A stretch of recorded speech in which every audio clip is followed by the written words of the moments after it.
Good morning and welcome to the Senior Hour, which is sponsored by Santa Clarita In-Home Care and Advanced Audiology. I'm Barbara Cochran with my co-host, Dr. Gene Dorio, on your hometown station, AM 1220 KHTS. This is a show for, about, and by seniors, giving information to enhance one's quality of life. And our guests this morning are Arif Halaby of Total Financial Solutions. And later in the hour, we will be speaking with Linda Davies, the Executive Director of the Domestic Violence Center of Santa Clarita Valley. How was your weekend, sir? Good, but it is, as our seniors know now, it's pretty hot out there. And as we always do, Barb, we have to remind our seniors to make sure you remain hydrated. Absolutely. And for those of you who don't use your air conditioner no matter what, drink fluids, if anything, and we do have over at the Senior Center a cooling station where you can go to. So just please don't get stuck in your home. And I do house calls, and I'll walk in the homes. I can take their temperature with my thermometer, and it's sometimes in the 80s. Sometimes hovering toward the 90s, and they won't use their air conditioner because they can't afford to, they feel. Wow. So make sure you remain hydrated. Get to the Senior Center if you can. It's a cooling center. Or, go to a movie theater or go to the mall, go to the library. There are places you can go to make sure that you don't get sick from dehydration. That's right. That's right. And let's welcome our guest here, shall we? Hey, guys. How are you? I'm fine. How are you, Arif? I am fantastic. Thank you for asking. We've got a lot of things to talk about, folks. Listen, one of the things that we have done is people that have saved money over time, right? Is we decide we're going to leave money to our beneficiaries. Okay. And we say, okay, that's wonderful. What beneficiaries? And usually, most of the time, husband leaves to wife, wife leaves to husband. But we are finding that a lot of people that are widows and widowers later on in life will remarry. And that's it is very true. Have you seen that? Yeah. Yes, very true. And we are finding that more and more where every once in a while we have his, hers, and our kids, but most of the time it's his and hers. That's correct. And usually if you have, I don't know the number, it has to be probably 4 or more kids, I don't know, between the two of you. One of them is a bit wayward. One of them has problems. Maybe it's drugs, maybe it's alcohol, maybe it's relationships, maybe they just are blaming the world for not having a job past 15 minutes. I don't know.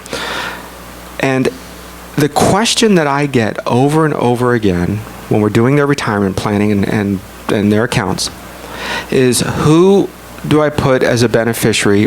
Or we just say, well, whatever you want, it's up to you. And they say, no, here's the problem.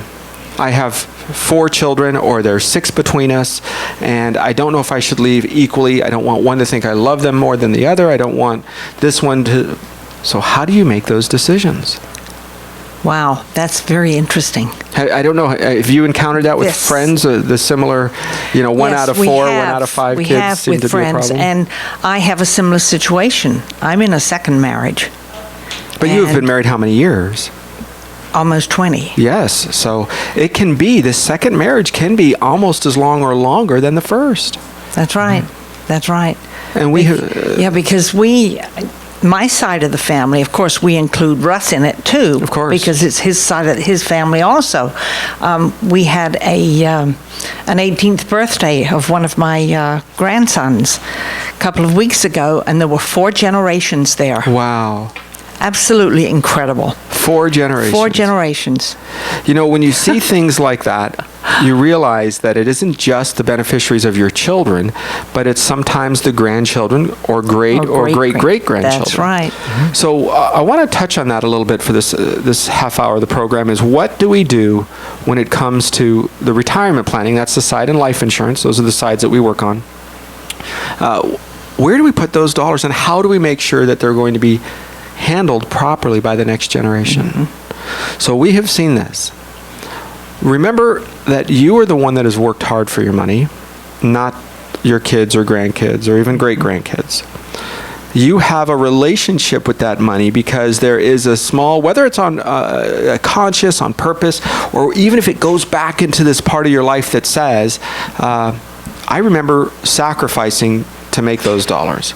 I remember we have a client who's today very financially successful. They own a bunch of antiques. But when they first got married, they had a house, and they had cardboard boxes as tables with the tablecloth. Sure. They had plastic chairs from the $2 chairs from the store, right? And they said, we're not going to buy junk furniture. So until we can afford a nice piece of furniture, we're going to continue to use basically patio furniture. So today, they have sacrificed, when they look at an antique in their living room or in their dining room, or a piece of furniture, and they use them all, there's a different emotional connection than somebody who just comes in and says, oh, I'll buy that from you. Or this is great, thank you for the gift. Or, hey, when you die, can I have that? Right? I remember sacrificing. I remember missing my kids this or my grandkids that or working overtime. Those dollars have an emotional place in your life that doesn't exist with your beneficiaries. So how do you make sure that your beneficiaries have a value associated with that? And let me share with you what a friend of mine did.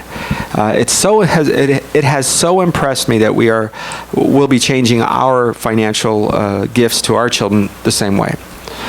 What he did is about 15 years ago, maybe 18 years ago by now, he was dirt broke, living in one of his parents' extra bedrooms with his 2 daughters, in which he had full custody because the mom went a little off the deep end. So he ended up taking full custody. Ponytails, soccer coach, you name it. That's what he did. Worked very hard. Worked. Today he's a multi-millionaire. Owns. Good for him. Yes, isn't it cool? And he helps other people as well. It's really kind of nice. So what he did is he shared with me recently, I am not going to just give the money to my kids. They have to show up at the attorney's office because he's going to have a trust attorney if he passes away. An attorney manages the estate for a fee. They get paid something. But he says they have to show up once a year with their 1099s, their W-2s, and their taxes. And they have to show how much money they earn that year. So if one of his daughters earned $20,000 and one earned $100,000, well, he doubles it. Here's $20,000 for you. Oh, here's $100,000 for you. So very interesting. You see how that yes. So if you made if you're his kid and you made $100,000, he'll give you $100,000 and double it. That's right. Right out of that estate comes another $100,000. Okay, so you don't get to sit back at home and surf all day and say, I want my money. Absolutely. And you didn't earn anything that year. But sometimes it's not that they're sitting around waiting for the money to come at them. Sometimes they end up being divorced, living with their parents, and 18 years ago having nothing, and putting their, being a father and being a part of their life. So I'm not sure if is that the best way, Arif, to incentivize your children? Well, I'll tell you what happens, because I don't have an exact story like that, but I did live in my parents' garage until I was 23. I found that whenever I wanted to work, recession, Carter, 18% interest rates. Whenever I wanted to work, I could find a job. Now, it wasn't sitting in a high-rise building, air conditioning, and making $100,000 a year. It was, no kidding, no joke, picking up trash after parties at a picnic. I was a lifeguard. I cleaned bathrooms for the LA City pools when I was 16 and 17 years old, those summers. I was a locker attendant, and part of my job was to clean the bathrooms at the end of each day.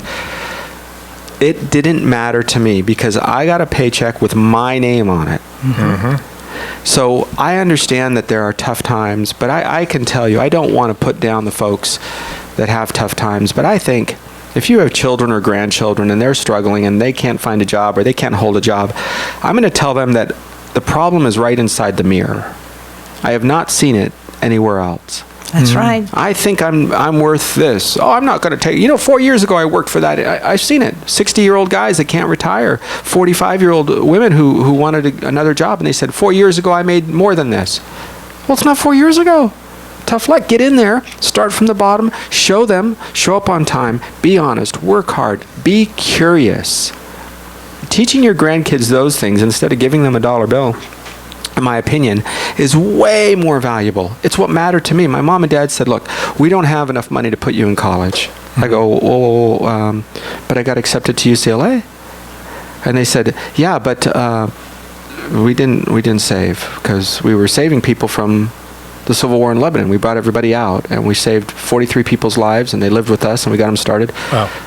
We sold off the rental property and our savings. So sorry, we don't have any money. Well, I didn't know that. I'm 18 with the acceptance letter, and I said, Dad, Mom, Dad, do you really think I wanted to go to UCLA? I don't know. Who wants to go there? I'm just going to go to the community college anyway. That's what I'm working. Mm-hmm. I want to keep working, right? Because I could tell in their eyes they felt bad. Wow. So I went to 3 years at community college before going to UCLA and worked not 2 years at community college, 3. Slept in my truck because in between classes I had no other choice. I had to sleep because I worked midnight shift as a security guard. Right? So I share those, not for anybody to feel sorry because my life is amazing right now, but it's to understand that when you leave money to his, hers, and ours, you can discriminate. Mm-hmm. The money is not theirs. They don't have a birthright to it. They don't have a gift that is automatic. And I share this with you because the burden that comes from the seniors that come into my office and the moments they sit down and they struggle with this, it's very deep. A lady one of our clients passed away. She was nearly 80. Husband was very successful in Hollywood. He was the writer of many, many shows in the 60s and 70s and producer and made lots of money. And they divorced after about almost 40 years. She received about $2 million. She lived on some, life was good, and then she passed away. She had 3 boys. One was hardworking, financially successful, an honest, hardworking man who sacrificed. He's a good guy. He's our client. The second one has a wife that was so materialistic that she would call up this poor lady, and she would come to me and she'd say, so-and-so called me and said if I don't give them $10,000, she's going to divorce my husband. My son. And I said, This lady is just a manipulative son of a gun. And the son was weak and had no guts. And then the third one was a recovering alcoholic and drug addict, always back and forth, living with her, not living with her, etc. Well, at the end of the conversation, I sat down with her and her attorney, and I said, how do you want us to title the beneficiaries of these accounts? And she says, I just can't separate it. They have to be equal. And I shared with her the bad things that could happen, and of course, she passed away.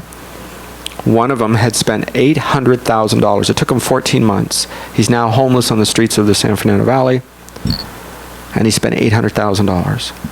Oh, my goodness. The other one has bought assets, lives well, and the one with the wife that was a little nutty has bought his 3rd house. They're poor again, but they have a beautiful home with the mortgage they can't afford, but she has a nice car, Mm-hmm. They've spent. So it is okay to put restrictions, to say, I'm paying for my grandkids' college, not for my kids. My kids have made it. They are what they are. Mm-hmm. I'm going to leave it for my grandkids. Or my kids can have it provided they do X, Y, Z. Every year they have to give a portion of their money to charity. And then it's a surprise. You give at least 10% of your money to charity, mm-hmm. and then you come to the attorney's office. And the attorney can decide what percentage he wants to reimburse you. Maybe it's 1%. Maybe it's 15%. Mm-hmm. So that you can incentivize a habit of giving. You can create an opportunity for them to follow their passion. One particular gentleman, a client of ours, was a physician, and his dad wanted him to be a doctor his whole life.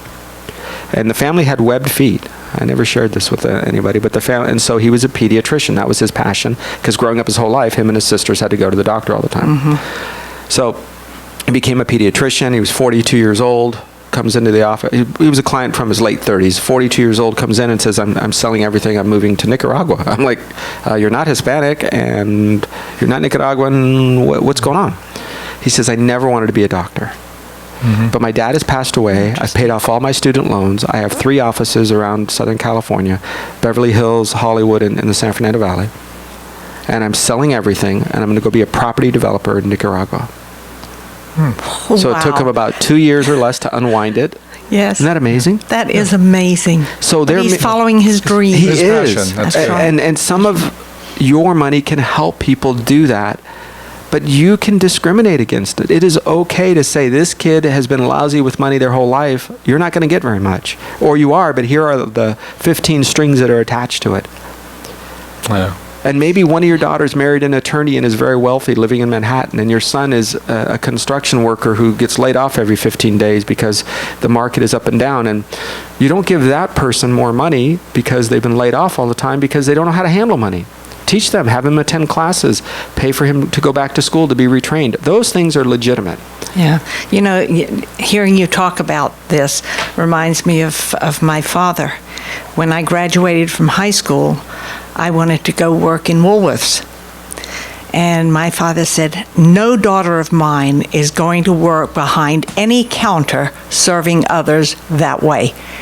He said, put an ad in the paper and advertise your capabilities. Well, I was a very fast typist. Yes, I remember. Very fast typist. Yes. And he had me write my ad and put it in the paper. Fast typist needs job. Mm-hmm. And you know what? An accounting firm called, and I went to work for, I think it was 35 cents an hour. Wow. Typing. Mm-hmm. And they couldn't believe I was typing, 18-inch worksheets, all kinds of figures. I was very good with numbers, very fast, to statistical typing. And they were amazed because they said, criminy, it sounds like a machine gun. Yes. You know. Wow. But you found your place other than working at Woolworths. You're right. And had my father not said that and believed that I could do something more, yes, I probably would have been working behind the counter in Woolworths. But, you know, that's the guidance that we give as parents to our children. And, of course, we have to recognize what you're talking about, Arif, is the money. How do we teach them that value? And that's, to be honest with you, I think a difficult problem. Very difficult, because for so many people, they have not had that money in their life. You know, when I speak in front of a group, it's easier because they all think I'm speaking of somebody else, and I don't want to offend. Well, I don't really care sometimes about offending people. Sorry, you know, I don't want to offend. I'm offended. Really, who cares? The world doesn't revolve around you, so stop being offended. But here's where I say it is, look, you have made, if you say $50,000 a year, okay, if that's the average, over 10 years, that means $500,000 have gone through your hands. Maybe you made $100,000 one year and $10,000. I don't know, but if that means $500,000 has gone through your hands, I get it. You had to pay taxes, you had to eat dinner, transportation. But if $500,000 has gone through your hands and you have $382 in your checking account, folks, something is wrong. Now, what's wrong? I don't know, right? But just recognize there's something wrong. I can give you a list of things. You have to select which one because each person's different. But at the end of the day, you don't have an earning problem. You have a saving problem. Mm-hmm. You have a prioritization. You have a budget problem. Absolutely. So if you see your grandchildren or great-grandchildren who have a job and they're just always broke, yet they're eating sushi 3 nights a week, or they're driving a new car again, or they have the fancy shoes or handbag or golf clubs, or right there's something wrong. For you to feed that, in my opinion, creates an enormous problem. The reason this young man is sleeping on the streets right this minute is because his mom didn't have the courage. I love her. She was a wonderful lady, but didn't have the courage to say that her kids were different from each other, and she wasn't going to stand up and fight, in my opinion, for his life, because I told her she would kill him indirectly. By the decisions that she made. Because you create a roller coaster. If you just got your driver's license, right? Your picture's on it. You passed a test. You can drive in the state of California. And I gave you a $250,000 Ferrari to drive versus a 1985 Volvo. How quickly will that Ferrari be against a wall somewhere or off a cliff? You can't handle that pressure. But wait a second, it's my name. Yeah. Doesn't this all come down to parenting, though, still? The difference between living on the street and not working at Woolworths? It does, but sometimes, folks, and I never want you to feel guilty, your kids make choices. If you have 3 kids and you have 3 different choices, or you have one and you've lived a life, once they get past, 6 or 8 or 10 years old, they know. they make decisions that they know are not going to go in the right way. You know, I That's allow right. for that, but, you know, I also look at 30 years old as that cutoff, and I say when they reach 30, they're making for sure their own choices and decisions. Yep. And after that, you really have no control. You can help guide them because when they're in their 20s, they're going to make a lot of mistakes financially also because it's different. Now they got a job, maybe they have family, they have a mortgage, but 30 is the cutoff for me. I let them make those mistakes, and then, you know, that's their mistake. Yes, That's right. I'm with That's you. right. Well, thanks for Well, having me, guys. Oh, yes, it was Carol, great. Absolutely. It's always very interesting when you come on board. Stay hydrated today. Yes, Yes. sir, I shall. Thank you. I'm Barbara Cochran with my co-host, Dr. Jean Dorio, on your hometown station, AM 1220 KHTS.